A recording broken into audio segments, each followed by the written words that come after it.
way, let's get into the video. Here we go, guys. Check this one out. Motorcycle club crashes Black Lives Matter street protests in Florida, starts chanting USA, USA. So here's what they write on the Gateway Pundit. This wasn't supposed to happen. Black Lives Matter were having a perfectly fine protest against cops in Florida on Friday when several members of the local motorcycle club interrupted their march by revving their engines as they drove through the protests. Of course, the cop-hating BLM activists complained to the police and demanded they arrested them on noise charges. They hate cops until they need cops. And here's one of the tweets. It says, BLM left the area, but motorcycles caught up with them and made them get out of the road. Punked twice. And let's play some of these clips. Ladies and gentlemen, this is your Newport Richey Police Department. So Black lives only matter when the killer is white. So we got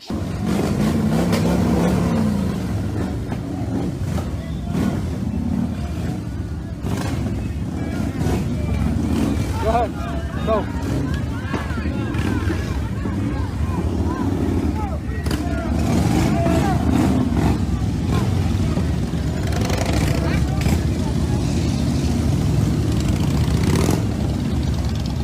And the most glorious part is after the anti-cop protesters got sent home by the bikers, they took over the area and turned it into a pro-Trump rally. USA! USA! USA! USA! USA! USA! USA! USA! USA! USA! USA! USA! It literally doesn't get better than that. They sent those cop-hating fools pretty much packing and literally turned it into a Trump rally. You cannot make this stuff up. Seriously, it doesn't get any better than that. And usually when we cover these things, they're relatively violent, but it's nice to see that there wasn't an actual physical altercation or a clash this time, but rather just Americans, diehard patriots, standing up for what's right, sending these violent groups that have been wrecking the country for months now, sending them packing and turning it into a positive march supporting the president. I can definitely get behind this. And you know, very often I call them violent communist insurrectionists. I mean, if you haven't seen it with your own eyeballs by now and you need further proof of exactly that, then I'll give it to you. This is at one of the most recent protests. Listen to what they had to say, calling for a revolution. What's going on? What's going on, everybody? My name's John Sullivan. I'm from Salt Lake City, Utah. My group is Insurgents USA. We about to burn this down. We gotta defend ourselves now too. We do. Because power to the people. Power to the people. Power to the people. Damn right. We gotta rip Trump out of that office right over there. Pull him out that. Nah, we ain't about waiting until the next election. We about to go get that. It's time for a revolution. It's time for a revolution. So that's the first guy. This next one called for a literal communist revolution. We need a revolution in order to overthrow this system, bring a whole new communist world into being that can actually ensure the rights of black and brown people. And whether or not you agree, or if you still are caught up in this electoral politics,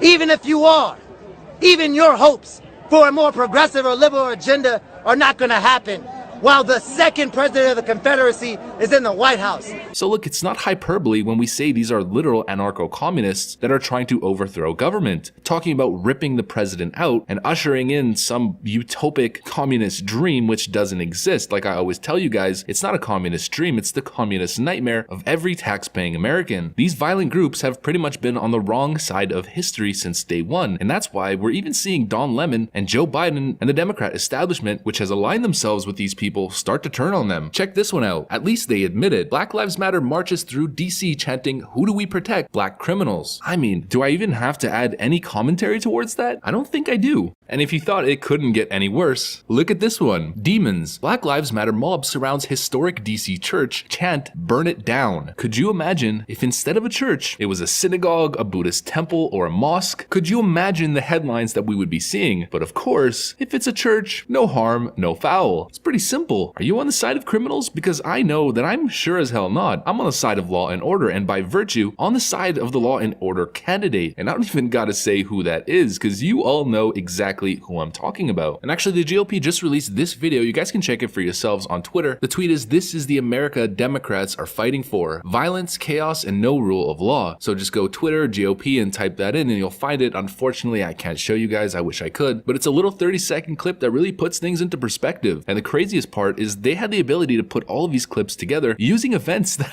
actually only happened over the last 3 days. If we were to make a montage over all of the actions that we've seen from radical lefties on the street over the last 3 months, it would be like a 3-hour film. Just think about that. It's been endless violence, assaults. It's been endless chaos, all perpetrated in the name of left-wing and Democrat political aims. These people are literal domestic terrorists, and I don't think you could debate that at this point. It's pretty much fact. Democrats have opened up the window for this to continue. Like de Blasio, for example. Check out this. De Blasio's New York. 2 more police officers brutally beaten after writing park ticket for blocking fire hydrant. The green light has been enabled for these people to just pretty much do whatever they want. They have demonized police officers, demonized Republicans, and launched an open season for people to just attack. What we saw in DC the other night after the RNC, the final night of the RNC, I covered in the other video. It's really no surprise after hearing what we saw from Maxine Waters, Nancy Pelosi, and of course the lack of condemnation across the board from Democrats in general, and worst of all, the lack of prosecutions. The fact that DAs across Democrat cities are just letting people go free after being charged with felonies really says something. They have ratcheted up the rhetoric so severely that it's getting to people's heads, and the frenzy has been sparked, and that's exactly why we're seeing what we're seeing. It's not a coincidence. Correlation is causation, and that's why we're seeing stories like this. Black Georgia man who stabbed stranger says he felt the need to find a white male to end. Think about that. Think about what I just read to you. Think about what you're seeing on the screen here. Do you think this has anything to do with the fact that Democrats have been talking about white male this, white male that, white male blah blah blah blah blah? You think it has anything to do with that? Of course it does. And once again, I don't think you can argue against that. The beauty of American patriots and patriotism is that patriots will always stand up for what's right, stand their ground, and defend themselves against these malicious actors. That is what America has always been about and will always be about, regardless of how many times these violent insurrectionists try to bring down the American spirit and frankly bring down America. But that's what I got for you guys today.